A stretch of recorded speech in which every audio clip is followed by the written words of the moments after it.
Standard 12 subject Hindi तृतीय भाषा lesson number 12 radium की आत्मकथा, जिसके लेखक है महावीर प्रसाद त्रिवेदी।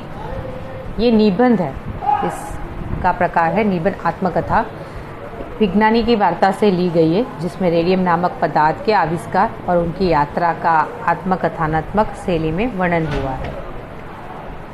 यहाँ पर हम खुद रेडियम है, मैं खुद रेडियम हूँ, इस हिसाब से हम उसकी आत्मकथा का वर्णन करेंगे, जिसमें रेडियम नामक पदार्थ के आविष्कार का वर्णन किया जाएगा।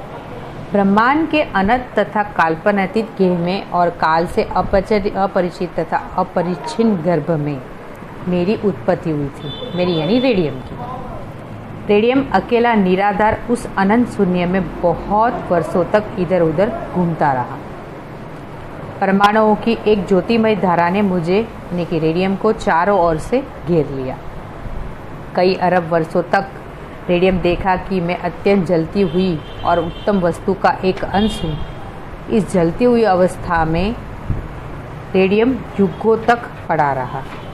रेडियम में अनेक ब्रह्मांडों की यात्रा की है और अनेक देशों का चक्कर भी लगाया है।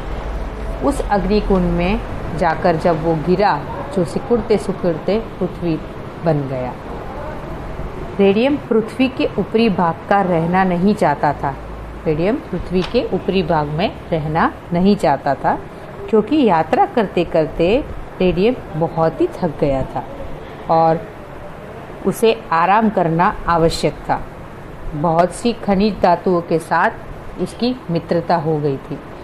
वैज्ञानिकों ने उसे चेर संगियों से अलग कर, मतलब अपने दोस्तों से अलग कर मनुष्य के सामने उपस्थित किया गया था, और उसके वियोग का फल कड़वा होता है। यदि रेडियम चाहता तो इस वियोग का फल पहले वैज्ञानिकों और फिर मनुष्य को चरवा देता, किंतु ऐसा करना उसे मंजूर नहीं था। देवताओं में इंद्र जैसा मान पाते हैं, कंकड़ों में रत्न जैसा सम्मानित होता है, वैसे ही रेडियम अपने सम्मान की समानता बताता है। रेडियम की उत्पत्ति पिंच ब्लेडी नामक एक खनिज पदार्थ से हुई थी, और यूरानियम में उसके पितामह है और आयोनियम उसके पिता है। भारत के पास पारस पत्थर, पारसमणि की अमूल्य विरासत थी, जिसके स्पर्श से लोहा भी सोना बन जाता है और जस्ता चांदी का रूपांतरण ग्रहण करता है।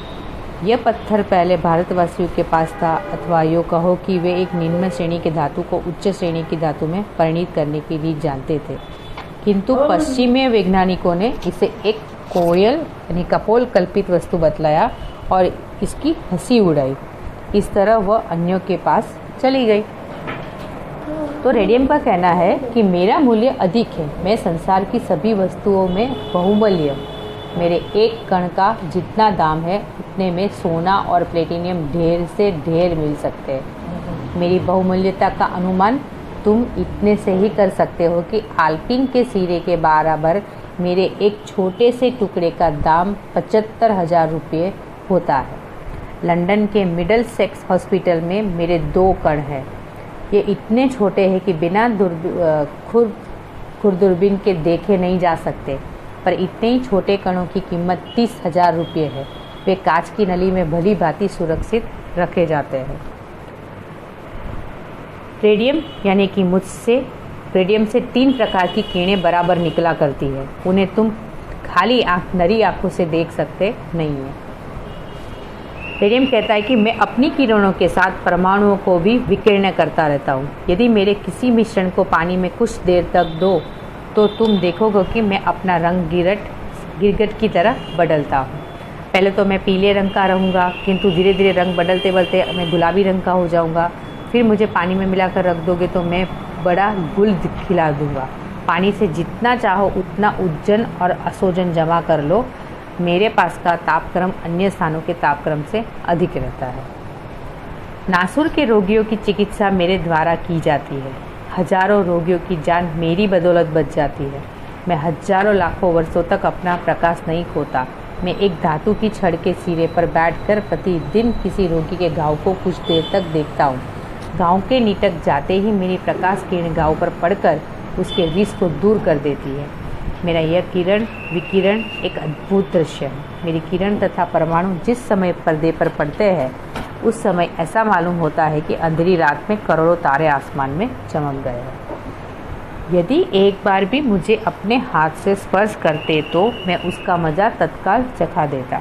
मुझे छूने से तुम्हारे हाथ में घाव हो जाएंगे, बड़े बड़े फोड़े उठेंगे और जो शीघ्र आराम ना हो सकेंगे तो इतना नष्ट बहुत असह्य होता है। रेडियम का कहना मेरा नाम ही धारण कर पर एक कृत्रिम वस्तु चल निकली है जो घड़ियों में लगा देने से अंधेरे में स्वयं चमकने लगती है। देखी तो सही मैं सारे ब्रह्मांड का चक्कर लगाकर तुम्हारी कलाई की घड़ी में मौजूद हूँ। इतनी यात्रा करने पर भी तुम भूलकर यह न समझ लेना कि यहाँ आकर मेरी यात्रा पूरी हो गई है। मैं अभी और यात्रा करूँगा, करता जाऊँगा। मैं भारतवासियों पर प्रसन्न नहीं हूँ क्योंकि वे मेरी कद्र करना नहीं जानते। देखो भारत में कितनी खाने हैं जहाँ मैं विद्यमान हूँ, किंतु अपनी इतनी शक्ति नहीं, इतना अधिकार नहीं है कि वे मुझे देखकर निकाले, खोदकर निकाले और मेरी उपयोगिता को समझें।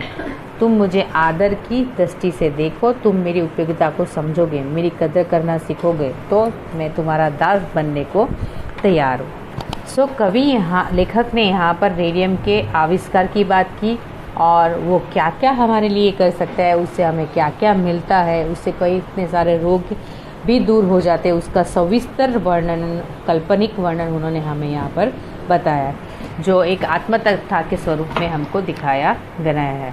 सभी विद्यार्थी को एक लेसन एक बार वापस पढ़ेंगे तो जाकर आपको थोड़ा समझ में आएगा, क्योंकि ये थोड़ा साइंटिफिकली लेसन है जो जिसमें रेडियम को पढ़ा होगा 9th-10th में आप, तो आप उसकी तरह अच्छी तरह समझ पाएंगे। इसकी एक्सरसाइज करेंगे, टिप्पणी लिखेंगे और होमवर्क आप अपने टीचर को दिखाएंगे।